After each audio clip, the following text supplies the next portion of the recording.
K P. യോഹന്നാന്റെ പെടുമരണം മെത്രാന്മാരോട് പറയുന്നത്. ഓരോ മരണവും ഓരോ ഓർമ്മപ്പെടുത്തലാണ്. അടുത്തത് എൻ്റെ ഊഴമാണെന്നുള്ള ഓർമ്മപ്പെടുത്തൽ. ഇക്കഴിഞ്ഞ മെയ് 8-ാം തീയതി ഡാലസ് വിൽസ് പോയിന്റിൽ രാവിലെ പ്രഭാത സവാരിക്കിറങ്ങിയ കെ.പി. യോഹന്നാന്റെ വാഹനമിടിച്ചുള്ള ദുരൂഹ മരണവും ഒരു ഓർമ്മപ്പെടുത്തലാണ്. പ്രത്യേകിച്ച് വചനക്കച്ചവടത്തിൻ്റെ ഹോൾസെയിൽ കച്ചവടക്കാരായ ബിഷപ്പുമാർക്കും മെത്രാന്മാർക്കും. മധ്യ തിരുവിതാംകൂറിലെ ഒരു സാധു കുടുംബത്തിൽ ജനിച്ച് അമേരിക്കയിൽ കപ്പലിൽ ഇവാഞ്ചലിസ്റ്റുകൾക്ക് ഭക്ഷണം എത്തിച്ചു കൊടുക്കുന്ന കണ്ടെയ്നർ ബോയിയായി ജീവിതം ആരംഭിച്ച് വചനം വിറ്റ് ഒന്നുമില്ലായ്മയിൽ നിന്നും അതിസമ്പന്നതയിലേക്ക് എത്തിയ ചാരിറ്റിയുടെ മറവിൽ ശതകോടികൾ പിരിച്ച് ലോകമൊട്ടാകെ അദ്ദേഹത്തിനോ അദ്ദേഹത്തിൻ്റെ കുടുംബാംഗങ്ങൾക്കോ പോലും എണ്ണിത്തിട്ടപ്പെടുത്തുവാൻ സാധിക്കാത്തത്ര സ്വത്തുക്കൾ സമ്പാദിച്ച കെ.പി. യോഹന്നാന് എൻ്റെ ദൈവമേ എന്ന് നിലവിളിക്കുവാനോ പശ്ചാത്തപിക്കുവാനോ പോലും ദൈവം അവസരം കൊടുത്തില്ല. വരുന്ന 20-ാം തീയതി വരെ തണുത്തുറഞ്ഞ് അദ്ദേഹത്തിൻ്റെ മൃതദേഹം മോർച്ചറിയിൽ ഫ്രീസറിൽ ഇരിക്കുകയാണ്.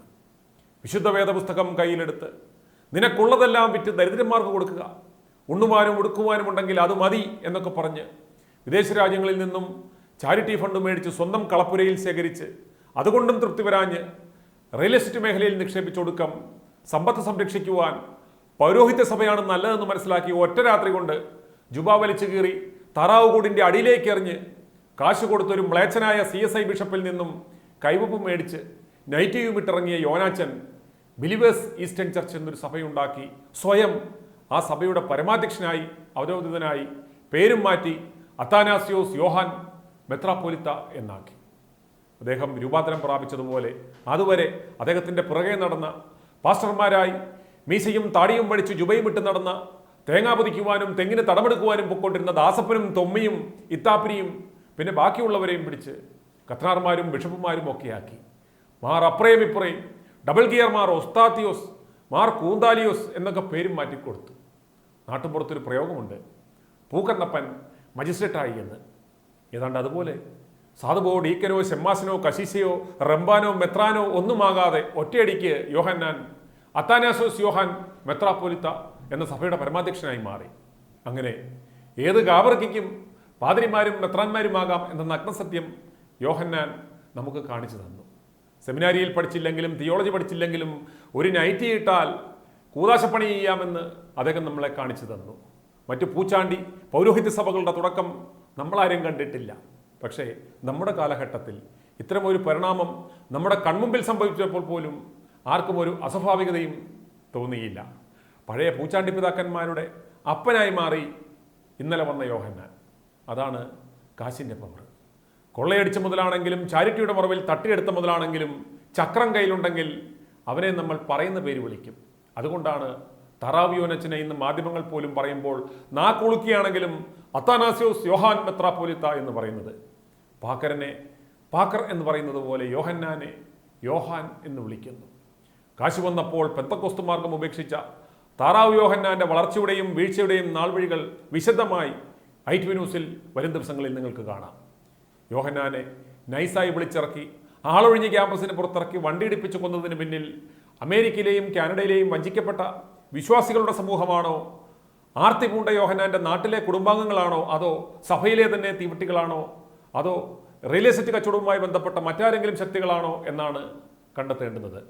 ഇന്ന് ഒരു മലയാളം ചാനൽ സംഭവ സ്ഥലത്തെത്തി സഭയുടെ ഒരു ആസ്മാദിയുമായി പോയി അമിത താല്പര്യത്തോടെ ഡാലസിൽ നടന്നത് ഒരു സ്വാഭാവികമായ വാഹനാപകടമാണ്, ഇതിൽ ദുരൂഹതകളൊന്നുമില്ല എന്ന് റിപ്പോർട്ട് ചെയ്യുകയും അത് സഭ അവിടെ സോഷ്യൽ മീഡിയ ഹാൻഡിലിങ്ങളിലെല്ലാം എടുത്ത് ചാമ്പുകയും ചെയ്തിട്ടുണ്ട്. നീയൊക്കെ വാല് പൊക്കുമ്പോൾ എന്തിനാണെന്ന് ഇവിടുത്തെ ജനങ്ങൾക്ക് മനസ്സിലാകുന്നുണ്ടെന്ന് മാത്രം ആണ് അതിനുള്ള മറുപടി. യോഹന്നാൻ പെടുമരണമടഞ്ഞ സംഭവത്തിൽ ആർക്കും ഇതുവരെ ഒരു സംശയവുമില്ല എന്നതാണ് ഏറെ ശ്രദ്ധേയം. യോഹന്നാന് പോലും സംശയിക്കുവാൻ അവർ സമയം കൊടുത്തില്ല. എന്തൊക്കെ പറഞ്ഞാലും അദ്ദേഹത്തിൻ്റെ ജീവനെടുത്തവർ ആ ഉദ്യമത്തിൽ വിജയിച്ചിട്ടുണ്ടെങ്കിലും അദ്ദേഹത്തിൻ്റെ പെടുമരണം അവശേഷിപ്പിച്ച ജനങ്ങളോട് വിളിച്ചു പറയുന്ന ചില സത്യങ്ങളുണ്ട്. അത് പങ്കുവയ്ക്കുകയാണ് ITV ന്യൂസ് പ്രേക്ഷകനായ റാന്നി സ്വദേശി അനിയൻ കുഞ്ഞ്. ഉയരത്തിൽ നിന്നുള്ളൊരു ശിക്ഷയാണ്. ഈ മനുഷ്യന് ആദ്യകാലങ്ങളിൽ ദൈവ മനുഷ്യനായിരുന്നു എന്നാണ് ഞാൻ വിശ്വസിക്കുന്നത്. ആദ്യകാലങ്ങളിൽ ദൈവ മനുഷ്യനായിരുന്നു. അദ്ദേഹത്തെ ദൈവം ഒരു സുവിശേഷകനായി വിളിച്ചിരുന്നു. സുവിശേഷം പ്രചരിപ്പിച്ചിരിക്കുന്നു. അതുകൊണ്ട് അനേക ആളുകൾക്ക് പ്രയോജനങ്ങൾ വന്നിട്ടുണ്ട്, വരുത്തിയിട്ടുണ്ടല്ലോ. എന്നാൽ അത് കഴിഞ്ഞ് പിന്നെ ഭൗതിക സമ്പത്ത് രക്ഷിക്കാൻ ഇന്ത്യയുടെ ഇപ്പോഴത്തെ പ്രത്യേക ഭരണഘടനയൊക്കെ അനുസരിച്ചിട്ടും പ്രത്യേക നിയമം അനുസരിച്ചിട്ടും ഭൗതിക സമ്പത്ത് കാത്തു സൂക്ഷിക്കാൻ വേണ്ടി പൗരോഹിത്യം സ്വീകരിക്കേണ്ടി വന്നു. അല്ലാതെ വിദേശത്തു നിന്ന് ഒരു ലിമിറ്റിൽ കൂടുതൽ പണം വരുമ്പോൾ അത് ഏതെങ്കിലും സഭയ്ക്കേ വരാനൊക്കുള്ളൂ, വ്യക്തികൾക്ക് ഒക്കുകയില്ല. ആ സഭയ്ക്ക് അപ്പം മേൽപ്പട്ടക്കാരൻ വേണം, ആ ആളിന്റെ പേർക്ക് അങ്ങനെ വരാം. ഇന്ത്യയിൽ ഏറ്റവും കൂടുതൽ വിദേശ പണം വന്നുകൊണ്ടിരുന്ന 2 പേരിൽ ഒരാളാണ് പുള്ളി എന്ന എൻ്റെ അറിവ്. അപ്പൊ ഞാൻ പറഞ്ഞു വരുന്നത്, ഈ പൗരോഹിത്യം ദൈവികമായിരുന്നു, അത് വെറും തുച്ഛീകരിച്ചു കളഞ്ഞു എന്നുള്ളതാണ്. അതായത് പൗരോഹിത്യ സഭകളുണ്ടല്ലോ, കത്തോലിക്ക സഭ, ഓർത്തഡോക്സ് സഭകൾ, ഇവരൊക്കെ അവരിൽ നിന്ന് അംഗീകാരം ലഭിക്കാത്ത സീസൈക്കാരുടെ പൗരോഹിത്യം സ്വീകരിച്ചത്. ആ പൗരോഹിത്യവും ഞാൻ മനസ്സിലാക്കിയിടത്തോളം അവരുടെ കൂട്ടത്തിൽ പ്രശ്നം ഉണ്ടാകാതിരിക്കാൻ വേണ്ടി ഈ പൗരോഹിത്യം കൊടുത്ത് സന്ധ്യക്ക് കൊടുത്ത് രാവിലെ അദ്ദേഹം പെൻഷനാകുമായിരുന്നു ഈ കൊടുത്ത ആളെ. അപ്പൊ അവരെ പ്രശ്നം ഉണ്ടാക്കാതിരിക്കേണ്ട സഭയ്ക്ക് ഇവർക്കൊക്കെ കാശ് കൊടുത്ത് വിലയ്ക്ക് വാങ്ങിയ പൗരോഹിത്യമായത്. അപ്പം പിന്നെ അതിന് ബൈബിളിലൊരു വാക്യം പറയുന്നുണ്ട്, പിന്നെ ആളുടെ പേര് ഞാൻ മറന്നു, ഒരാൾ പത്രോസിനോട് പറയുന്നുണ്ട്, പത്രോസ്ലീഹായോട് പറയുന്നു, ഞങ്ങളും കൈവച്ചാൽ പരിശുദ്ധാത്മാവിനെ കിട്ടാനും ഞങ്ങൾ പറയുമ്പോൾ സാത്താൻ പോകാൻ തക്കവണ്ണമുള്ള ആ വരം എനിക്കും തരണം, ഈ സമ്പത്ത് മുഴുവൻ നീ എടുത്തോന്നു. അതിന് പത്രോസ് പറഞ്ഞു, നിന്റെ ദ്രവ്യം നിന്നോടുകൂടി നശിച്ചു പോകട്ടെ, ദൈവത്തിന്റെ പൗരോഹിത്യത്തെ നീ വിലയ്ക്ക് വാങ്ങാൻ ശ്രമിക്കുന്നു എന്ന് ചോദിച്ച് അവനെ ശപിക്കുന്നുണ്ട്. അവൻ പെട്ടെന്ന് പിന്നെ മറഞ്ഞു പോകുന്നുണ്ട്. അപ്പൊ ആ രീതിയിൽ ഇത്രയും സുവിശേഷം, ഞാനിത് ചെയ്താൽ എന്നോട് ക്ഷമിക്കും, നിങ്ങൾ ചെയ്താൽ ക്ഷമിച്ചേക്കും. പക്ഷെ ഇത്രയും സുവിശേഷം, വർഷങ്ങളോളം സുവിശേഷം പ്രചരിപ്പിച്ച ആള് ഈ പൗരോഹിത്യത്തിന്റെ മാഹാത്മ്യം മനസ്സിലാക്കിയില്ലല്ലോ. അതുകൊണ്ട് അതിന് യാതൊരു അഴിവും കിട്ടത്തില്ല, അതിന് മാനസാന്തരപ്പെടാനൊക്കില്ല, ക്ഷമിക്കണമെന്ന് പറയാനൊക്കത്തില്ല. മഹാനായ അലക്സാണ്ടർ അതാ പറഞ്ഞത്, പിന്നെ ഞാൻ സകലവും വെട്ടിപ്പിടിച്ചു, നഗ്നനായി ഞാൻ വന്നു, നഗ്നനായി മടങ്ങി പോകുന്നു. ഈ പിടിച്ചെടുത്തിരിക്കുന്നതും കരുതി കൂട്ടിയതും ബാങ്ക് ബാലൻസും ഒന്നും കൊണ്ടുപോകാൻ എനിക്ക് പറ്റുന്നില്ല, കുറഞ്ഞ പക്ഷം ഒരു ഷീറ്റ് പേപ്പറും ഒരു പേനായെങ്കിലും കൊണ്ടുപോകാൻ അനുവദിച്ചിരുന്നേ കൊള്ളായിരുന്നു. അതുപോലും കൊണ്ടുപോകാൻ ഒക്കുന്നില്ല, നഗ്നനായി വന്നു, നഗ്നനായി പോകുന്നു. പിന്നെ ഈ സമ്പാദിച്ചൊക്കെ ആർക്ക് വേണ്ടി? ഞാൻ മനസ്സിലാക്കിയിടത്തോളം അതായത് പിന്നെ ഈ ആത്മീയ മണ്ഡലം അവസാനം വരെ പിടിച്ചു നിൽക്കണേ പ്രയാസമാണ്. അത് തെറ്റിച്ച് കളയുന്ന 2-3 പ്രധാന കാരണം. അതിലൊന്നാണ് സ്ത്രീകളാണ്. ശിംശോനെയും മറ്റു പിള്ളേരെയും ശലോമോനെയും ഒക്കെ ഭ്രാന്തനാക്കി കളഞ്ഞത് പെണ്ണുങ്ങളാ, സ്ത്രീകളാ. അതുപോലെ അതിന് തുല്യമായ ഒന്നാണ് പണം, ദ്രവ്യം. അതാ പറഞ്ഞ മാമോൻ വന്നു കഴിയുമ്പം അതിന്റെ പുറകെ ബാക്കിയെല്ലാം പുറകെ വരുമല്ലോ, ഈ പറയുന്ന എല്ലാ എലമെന്റും. ആദ്യമേ ഇവര് ദ്രവ്യം വന്നു, ദ്രവ്യം വരുമ്പോഴത്തേക്കും ബാക്കി അതിന്റെ പുന്നാല വന്ന ഈ സംഭവങ്ങളെല്ലാം. അത് യേശുക്രിസ്തു പറയുന്നുണ്ട്, നിങ്ങൾക്ക് ദൈവത്തെയും മാമോനെയും ഒരുപോലെ സ്നേഹിക്കാൻ കഴിയത്തില്ല, ഏതെങ്കിലും ഒന്നിനെ ത്യജിച്ചുകൊണ്ട് മറ്റേതിനോട് പറ്റിച്ചേരുമെന്ന് പറയുന്നുണ്ട്. യേശുക്രിസ്തു ഇതിനെല്ലാം മുന്നമേ കൽപ്പിച്ചിട്ടുള്ളതാണ് ഇതിലൊക്കെ വാക്കുകൾ. ഇപ്പൊ ഈ തുടക്കത്തിൽ ഇദ്ദേഹം ശരിക്കും ദൈവത്തെ സേവിക്കുകയും പിന്നീട് ശുദ്ധ മാമോൻ സേവകനായി മാറുകയും അല്ലേ സത്യം പറഞ്ഞാൽ ചെയ്തത്? മാമോൻ സേവ എന്ന് പറഞ്ഞാൽ ജഡമോഹം, കൺമോഹം, ജീവനത്തിന്റെ പ്രതാപം. പൗലോസ് അപ്പോസ്തലൻ പറയുന്നത് ജഡമോഹം, കൺമോഹം, ജീവനത്തിന്റെ പ്രതാപം. സ്ഥാനമാനങ്ങളിൽ മഹത്വം കണ്ടെത്തുക, ഭൗതിക സമ്പത്തുകൾ വർദ്ധിപ്പിക്കുക, കാണുന്നത് കണ്ണുകൊണ്ട് ആഗ്രഹിക്കുന്നതൊക്കെയും നേടുക. കോടിക്കണക്കിന് അതായത് ഒരു വ്യക്തി, എന്റെ അറിവ് ഞാൻ അറിയുന്നിടത്തോളം പിന്നെ ഇന്ത്യയിൽ ഒരു സിംഗിൾ വ്യക്തി ഇത്രയും സമ്പാദിച്ചിട്ടില്ല. ഞാൻ ടാറ്റായും ബിർളായും ഒന്നും ഉദ്ദേശിച്ചല്ല പറയുന്നത്. ഈ സഭകളിൽ ഏറ്റവും കൂടുതൽ ഭൂസ്വത്ത് ഉണ്ടാക്കിയതും ഇത്രയും സമ്പത്തും കുറഞ്ഞ കാലയളവിനുള്ളിൽ ഉണ്ടാക്കിയത് KP യോഹന്നാനാണെന്ന് നിസ്സംശയം പറയാം. അതിന് യാതൊരു സംശയമില്ല. കണ്ടതും നോക്കിയതും ഉള്ളംകാല് ചവിട്ടിയതും ആഗ്രഹിച്ചതും ഒക്കെയും പിടിച്ചു പറ്റി. ലോകത്തിന്, ഈ പ്രപഞ്ചത്തിനൊരു മുന്നറിയിപ്പായത്. ഈ പ്രപഞ്ചത്തിനൊരു മുന്നറിയിപ്പാണ്. ദൈവം എന്ന് പറയുന്ന ഒരു മിഥ്യയല്ല, ഒരു സങ്കല്പമല്ല. യഥാർത്ഥത്തിൽ ഒരു ദൈവം ഉയരത്തിൽ ഇത് മുഴുവൻ വീക്ഷിച്ചുകൊണ്ടിരിക്കുന്നു. ഒരു നാളിൽ അവൻ പിടിയിടുമെന്നുള്ളതിന് യാതൊരു സംശയമില്ല. ഏറ്റവും വലിയ തെളിവായത്. ഇതിന് തുല്യമായൊരു തെളിവാണ് പിന്നെ എറണാകുളം റെയിൽവേ സ്റ്റേഷനിൽ കിടന്ന് തട്ടിപ്പോയ മാർ അത്താനാസ്യോസ്. അതുപോലെ ഒരു തെളിവാണ് പിന്നെ ഇടുക്കിയുടെ മെത്രാനായിരുന്ന ദിവന്യാസ് ഔഗേൻ KK റോഡിൽ പട്ടുപോയത്. ഇതൊക്കെ കണ്ടിട്ടും മനം തിരിയാതിരുന്നാൽ ദൈവത്തിന്റെ കോപം ഇനിയും ഭൂമിയുടെ മേൽ വർഷിക്കും.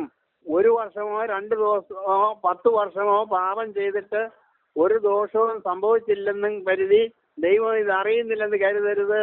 ദൈവം ഇത് മുഴുവനും വീക്ഷിച്ചുകൊണ്ടിരിക്കുന്നു രാവും പകലും. സമുദ്രത്തിന്റെ അടിയിൽ കൊണ്ട് മെത്ത വിരിച്ചാലും നക്ഷത്രങ്ങളിൽ കൂട് കെട്ടിയാലും ലോകത്തിന്റെ ഏതെങ്കിലും മൂലയിൽ പോയി അവൻ ഒളിച്ചിരുന്നാലും അവൻ യഹോവയായ ദൈവത്തിന്റെ കരം അവിടെ എത്തും. അവനെ ഒരു നാളിൽ പിടിച്ചെടുക്കും.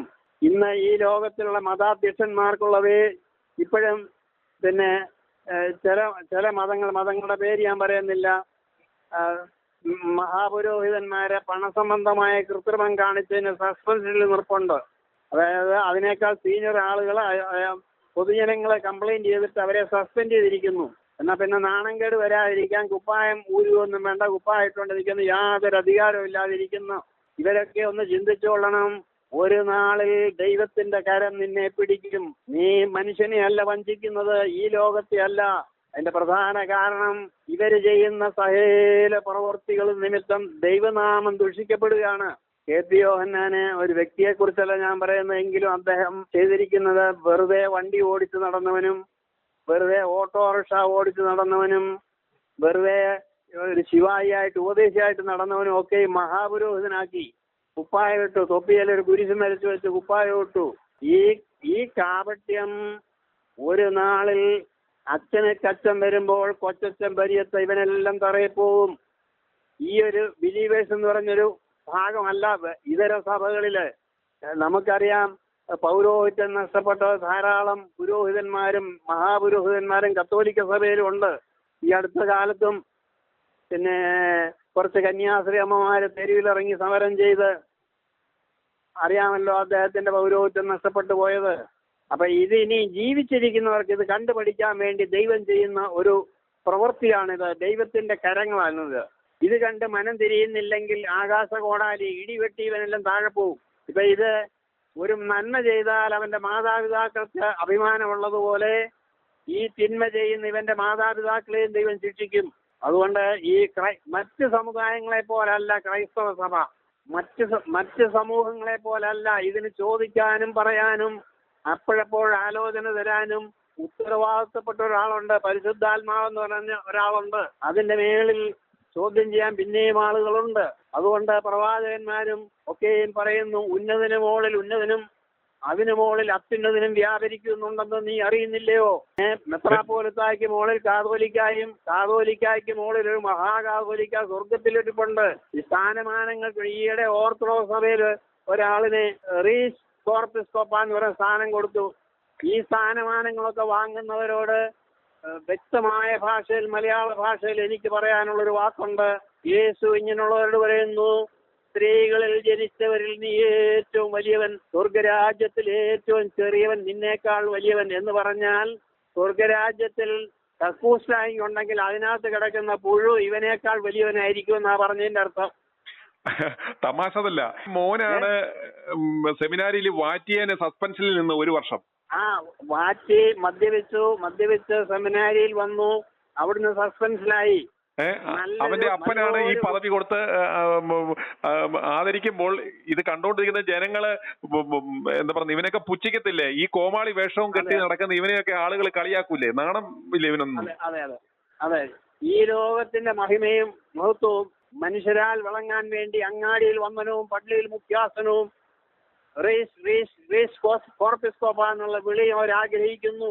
ഇതിനൊക്കെയും അച്ഛനൊക്കെ മുകളിൽ അച്ഛനും അതിനു മുകളിൽ വല്യച്ഛനും ഉണ്ടെന്ന് ഈ പാതിരിമാര് മറക്കരുത്. അവര് നമ്മളെ ഉപദേശിക്കുക. എനിക്കൊരു അപേക്ഷയേ ഉള്ളൂ, ഈ പാതിരിമാരും മെത്രാന്മാരും പ്രസംഗം നിർത്തണം. അവരോട് തന്നെ പ്രസംഗിക്കണം.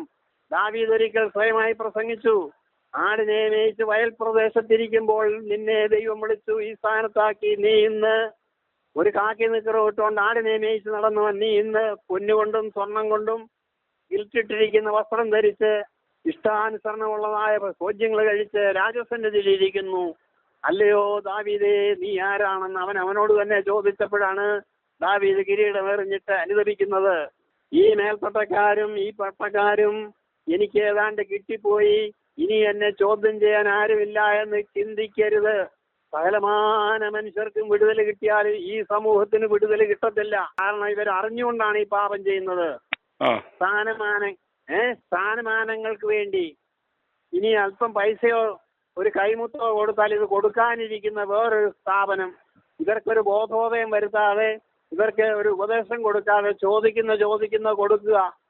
പറഞ്ഞവൻ ഇപ്പൊ ചുമ്മാ നടന്ന് കല്യാണം കഴിക്കാതെ മക്കളുള്ള പുള്ളികളൊക്കെ റമ്പാച്ചന്മാരുണ്ട്.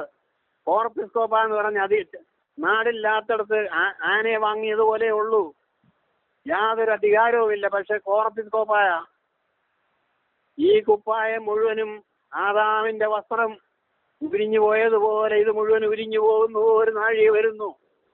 അപ്പൊ ഈ ബിലീവേഴ്സിനെ മാത്രമല്ല, ഈ കേരളത്തിലെ മറ്റിതര സഭകള് ഈ പുരോഹിതന്മാർ കാണിക്കുന്ന തീവെട്ടിക്കൊള്ള നിമിത്തമാണ് പാശ്ചാത്യ രാജ്യങ്ങളിൽ ദേവാലയം വിൽക്കാനിടയാകുന്നു. എന്റെ അറിവ് കേരളത്തിലെ ചില പാർട്ടി ആഫീസാക്കിയിട്ടുണ്ട് അമേരിക്കയിലെ ചില പള്ളികള്, ഇംഗ്ലണ്ടിലൊക്കെ. എന്തുകൊണ്ട് ഈ ദേവാലയം പണിഞ്ഞ പിതാക്കന്മാര് പണിത് അവര് ദൈവത്തെ ആരാധിച്ച സ്ഥലം ഇന്നത്തെ തലമുറ വിറ്റ് കാശ് വാങ്ങിച്ച് ബീർ കുടിക്കാൻ ഇടയാക്കിയത് എന്തുകൊണ്ട്? ഇതിനാരെയാണ് കുറ്റപ്പെടുത്തേണ്ടത്? എന്നെയോ നിങ്ങളെയാണോ? ആടുകളെ മേയിക്കാനുള്ള ചുമതല ഏൽപ്പിച്ച ഇടയന്മാരാടിനെ നോക്കാതെ മേധസായതിനെ അറുത്തു തിന്നതുകൊണ്ടല്ലേ ഇങ്ങനെ സംഭവിച്ചത്? പരുമലപ്പള്ളിയിൽ ബസ്ക്യാമരുടെ മീറ്റിംഗ് നടത്തുന്നു. ബസ്ക്യാമമാരോട് പ്രത്യേകം ഒരു ഉപദേശം കൊടുക്കേണ്ട ഒന്നേ ഉള്ളൂ, നിങ്ങൾ നിങ്ങളുടെ ഭർത്താക്കന്മാരെ സൂക്ഷിക്കണം, നിങ്ങളുടെ ഭർത്താക്കന്മാരെ നാശത്തിൽ നിന്ന് രക്ഷിക്കണം, ഒന്നുകൊണ്ട് തൃപ്തി അടയാൻ അവരെ പഠിപ്പിക്കണം. എവിടെങ്കിലും ശർക്കരപ്പാട്ട ഒരു കൈ വീണു പോയാൽ അത് നട്ടാൻ പോകരുത്. അങ്ങനെയുള്ളവൻ ഈ പൗരോഹിത്വത്തിന് യോഗ്യനല്ല. അതുകൊണ്ട് സകല പാപവും ക്ഷമിക്കും, പുരോഹിതൻ ചെയ്യുന്ന പാപം ക്ഷമിക്കുകയില്ല. ഏലി പുരോഹിതനോട് ദൈവം ക്ഷമിച്ചില്ല. അഹറോൻ പാപം ചെയ്തു, മിരിയാമിനെ അഹറോനെ നേരിട്ട് ശിക്ഷിച്ചില്ലെങ്കിലും അഹറോന്റെ 2 മക്കളെ അവന്റെ മുമ്പിലിട്ട് ദൈവം ചുട്ടുകളഞ്ഞു, അന്യ തീ എടുത്തെന്നും പറഞ്ഞ്. പുരോഹിതൻ എന്ന് പറഞ്ഞാൽ പഠിപ്പിക്കുന്നവനാണ്, വേലി വിളവിന്നിയാണ്. കുറുന്തോട്ടിക്ക് വാദം പിടിച്ചാൽ അതിന് ചികിത്സിക്കാനുണ്ടോ? ആടുകളെ നേർവഴി നടത്തേണ്ടവൻ അവൻ പാപം ചെയ്താൽ അവനെ ആര് ശിക്ഷിക്കും? ഇതിന് കാണാൻ ഒരു ദൈവമുണ്ട്, ചോദിക്കാൻ ഒരു ദൈവമുണ്ട്. ഉത്തരവാദിത്തമുള്ള കാൽവറിയിൽ 3 മേൽ തൂങ്ങി സ്വന്തം ചങ്കിലെ രക്തം ഊറ്റിയെടുത്തിട്ട് വിലയ്ക്ക് വാങ്ങിയതാണ് ഈ സഭ. ഇവർക്ക് മേളിക്കാനുള്ളതല്ല. കുറച്ച് പുരോഹിതന്മാർക്ക് തോന്നിയാസം കാണിക്കാനും ഭക്ഷണപ്രിയരായി കാണുന്നൊക്കെ സമ്പാദിക്കാൻ വേണ്ടി അല്ല യേശു ക്രൂശിൽ തൂങ്ങിയത്. ആ കാൽവറിയിലെ രക്തത്തെ ഓർത്തെങ്കിലും, മൈലാപ്പൂർ ചിന്നമലയിൽ തോമസ് അപ്പോസ്തലന്റെ രക്തത്തെ ഓർത്തെങ്കിലും ഈ കൊടിയ പാപങ്ങളിൽ നിന്ന് ഈ സമൂഹം പിന്തിരിയണമെന്നാണ് ദയാപൂർവ്വം എനിക്ക് അപേക്ഷിക്കാനുള്ളത്. പാപങ്ങളും കുറ്റങ്ങളും കുറവും എല്ലാവർക്കും വരാം. പക്ഷേ വഴി നടത്തേണ്ടിവൻ കുറുന്തോട്ടിക്ക് വാദം പിടിച്ചാൽ എന്ത് ചെയ്യും? വേലി കയറി വിളതുന്നാ പോയാൽ എന്ത് ചെയ്യും? സ്വയം ഈ പരിശുദ്ധാത്മാവിന്റെ പ്രവൃത്തി ഉണ്ടെങ്കിലേ കുറ്റബോധം ഉണ്ടാവൂ.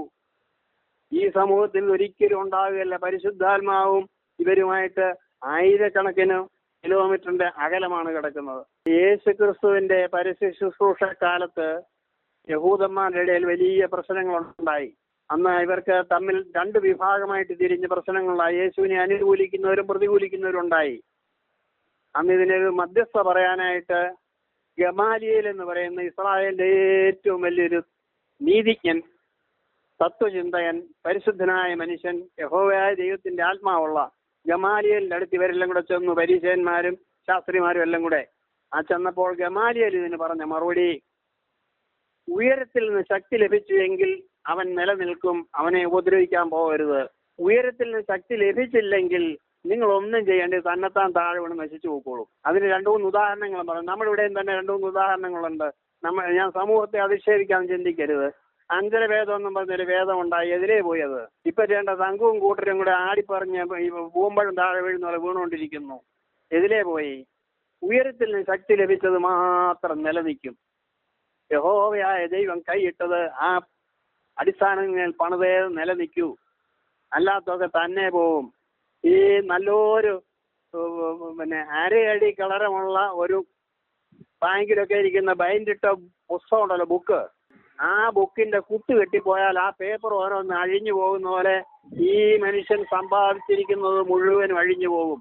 ഏത് രീതിയിലുണ്ടായോ 20 കൊല്ലം കൊണ്ടുണ്ടായെങ്കിൽ 20 ദിവസം കൊണ്ട് ഇതില്ലാതായി പോകും. അതുപോലെയാണ് ചില മെത്രാന്മാര് ഒരുപാട് സ്ഥാപനങ്ങൾ സ്ഥാപിച്ചിട്ടുണ്ട്. ധർമ്മസ്ഥാപനങ്ങളെന്നും മറ്റേന്നും മറിച്ചെന്നും അമ്മത്തൊട്ടിയെന്നും മറ്റേതൊക്കെ കുഷ്ഠരോഗം ഇല്ലാത്തവര് ഇത് മുഴുവനും നശിച്ചിരിക്കുന്നു. ഇപ്പൊ തന്നെ വൃദ്ധഭവനമൊക്കെ പോയി. ഞാൻ ഈയിടെ ഒരു ബാലഭവനത്തിൽ ചെന്നു. ബാലഭവനത്തിൽ ചെന്നപ്പോൾ അവിടെ ബാലന്മാരാരുമില്ല. അതിന്റെ ഒരു മൂലയ്ക്ക് 2-3 വൃദ്ധന്മാരാണ്. ഞാൻ അവിടുത്തെ വൈദികനോട് ചോദിച്ചു, എന്ത് ചെയ്യും, കുട്ടികളൊന്നുമില്ല. ഉടനെ കുട്ടികളെല്ലാം പ്രായമായി പോയെന്നു. അത് അഴിഞ്ഞുപോയി. ഇത് ദൈവം അടിസ്ഥാനമിട്ടതല്ല, ഇത് അഴിഞ്ഞുപോയി. സെന്റ് പോൾസ് മിഷൻ സെന്റർ എന്ന് പറഞ്ഞൊരു വേദപഠന ഉണ്ടാക്കി മാവേലിക്കരെ, അഴിഞ്ഞുപോയി. അത് പ്രവർത്തനരഹിതമായി പോയി. ദൈവം അടിസ്ഥാനമിടണം, ദൈവിക ഉദ്ദേശമായിരിക്കണം. ദൈവത്തോട് ആലോചന ചോദിച്ച് വേണം ഓരോന്ന് ചെയ്യാൻ. ദൈവത്തിന്റെ വകയാണെങ്കിൽ ദൈവത്തോട് ആലോചന ചോദിക്കണം. അതുകൊണ്ട് ഞാൻ വീണ്ടും പറയുന്നത്, ഈ സ്വല്പം പണത്തിന് വേണ്ടി, ദ്രവ്യത്തിന് വേണ്ടി, ഇപ്പൊ തന്നെ ഇവിടെ ഓർത്തഡോക്സിലെ 2 മെത്രാമാര്, ഗൂർഖാൻ എന്ന് പറയുന്ന ഒരു തീവട്ടി കൊള്ളക്കാരനെ മെത്രാപ്പോലിത്താക്കി. അയാൾ ഈ കാശെല്ലാം കൂടെ ഒരുപാട് പണം കൊടുത്തു. അത് മുതലാക്കാൻ വേണ്ടി അയാൾ ഓടി നടന്ന് പട്ടി പ്രസവിക്കുന്നില്ല കണ്ടവനെല്ലാം മഹാപുരോഹിതനാക്കി. അതിലൊരു മഹാപുരോഹിതനായിട്ട് ഒരാൾ ഇരിപ്പുണ്ട്, ഹൈറേഞ്ച് ഭാഗത്ത് ഇരിപ്പുണ്ട്. ആ ആളിനോട് ഞാൻ ഒരിക്കൽ ചോദിച്ചു, ഈ നമ്മുടെ ഈ പട്ടംകൊടയ്ക്ക് ഓക്സിയോസ് വിളിക്കുമല്ലോ, കസേരയെ പോക്കി. അപ്പം മെത്രാച്ചനെ ഇങ്ങനെ ഓക്സിയോസ് വിളിച്ചാരെന്ന് പറഞ്ഞപ്പോൾ ആരുമില്ലായിരുന്നു, ലോഡ്ജി വെച്ചായിരുന്നു പട്ടംകൊട. അതുകൊണ്ട് എൻ്റെ ഫോട്ടോ കസേരയിൽ എടുത്തു വെച്ച് ഞാൻ തന്നെ അങ്ങ് പൊക്കിയെന്നു. ഞാൻ പറഞ്ഞ രാജകുമാരി എന്ന് പറഞ്ഞ സ്ഥലത്ത് അദ്ദേഹം ഉണ്ട് ഇപ്പോഴും. അത് ഞാൻ ഈ പറഞ്ഞത്, ഈ സ്വല്പം പണത്തിന് വേണ്ടി പൗരോഹിത്യത്തെ ദുർവിനിയോഗം ചെയ്യുന്ന സഹോദരങ്ങളെ, നിങ്ങൾ മെത്രാനായാലും അച്ഛനായാലും മന്ത്രിയായാലും രാജാവായാലും പൗരോഹിത്യം യഹോവയായ ദൈവത്തിന്റെ വകയാണ്. അതിനെ തുച്ഛീകരിക്കരുത്. ഇരുമ്പാണിയെ കയറി തൊഴിക്കരുത്, തീക്കട്ടെ കയറി ഊർഭരിക്കരുത്. ഇത് അപകടമാണെന്ന് ലോകം ഇന്നും ഇന്നലെയൊക്കെ നടന്നിരിക്കുന്ന സംഭവം വിളിച്ചു പറയുകയാണ്. ഒരപകടം വന്നപ്പോൾ അവരെ പരിഹസിക്കുകയല്ല, ഇതൊരു ബോധം, ഈ സമയത്തൊരു ബോധം ഉണ്ടാകാൻ വേണ്ടി പറയുക. അതിനുള്ള സന്ദേശം എന്ന് ഉദ്ദേശിക്കുന്നത്, ദൈവത്തിൻ്റെത് ദൈവികമായി ലഭിക്കേണ്ടതാ. അത് പണം കൊടുത്ത് വിലയ്ക്ക് വാങ്ങിയാൽ അത് ഒരിക്കൽ പിടിയിടും. മോഷ്ടിച്ച് നടക്കുന്നവൻ മിടുക്കനാണെന്ന് തോന്നും, പക്ഷെ അവൻ പോലീസ് സ്റ്റേഷനിൽ കയറി ഓട്ടിക്കാൻ പോകല്ല, അവൻ അകത്തായി പോകും, അപകടം വരും. അതുകൊണ്ട് ദൈവത്തോട് മത്സരിക്കരുത്. ദൈവനാമം ദുഷിക്കപ്പെടുന്ന പ്രവൃത്തി ഒരു കാലത്തും ചെയ്യരുത്. അതൊരു അവൈദികൻ ചെയ്താൽ ഒരു പക്ഷേ ചിലപ്പോൾ ക്ഷമിച്ചേക്കും. വൈദികനോ അതിനേക്കാൾ കൂടിയ സ്ഥാനമോ ചെയ്താൽ അതൊരു കാലം ക്ഷമിക്കപ്പെടുകയല്ല. ഇപ്പം 2-3 അപകടങ്ങളെ കുറിച്ച് നമ്മൾ ചിന്തിച്ചൊക്കെ ഇതൊക്കെ കാണുമ്പോൾ മനം തിരിയാൻ വേണ്ടിയാണ് ദൈവം ഇത് ചെയ്യുന്നത്. ദൈവത്തിന്റെ കാര്യം അതിന്റെ പിൻപിലുണ്ട്. ജീവിച്ചിരിക്കുന്നവരെ ഇനിയെങ്കിലും ഇങ്ങനെയുള്ള സ്ഥാനമാനങ്ങൾ കാശ് വാങ്ങിച്ചുകൊണ്ട് കൊടുക്കരുത്. എവിടെങ്കിലും ചുമ്മാ നടക്കുന്ന ഏഭ്യനൊക്കെ കുറെ കാശ് കൊടുത്ത് കൊള്ളാവുന്ന മാനേജിംഗ് കമ്മിറ്റി മെമ്പർമാരെ കൊണ്ട് പറയിപ്പിച്ചാൽ അവനെ പുരോഹിതനാക്കരുത്. പൗരോഹിത്യത്തിന് അവൻ ദൈവവിളിയുള്ളവനാണോ എന്ന് ചിന്തിക്കണം. ദൈവത്തോട് ചോദിക്കണം. നമ്മൾ ചിന്തിച്ചാൽ ദൈവത്തോട് ചോദിക്കണം. ദൈവവിളി ഇല്ലാത്തവനൊക്കെയും പണം വാങ്ങിക്കൊണ്ട് പൗരോഹിത്യം വിലയ്ക്ക് വിൽക്കുന്നത് അപകടമാണെന്ന് ഇത് ഒരു ദൃഷ്ടാന്തമാണ്. i2i News, an eye for truth. i2i News subscribe ചെയ്തിട്ടില്ലാത്തവർ ഇപ്പോൾ തന്നെ സബ്സ്ക്രൈബ് ചെയ്യുക. നോട്ടിഫിക്കേഷൻ ലഭിക്കുവാൻ ബെൽ ബട്ടണും അമർത്തുക.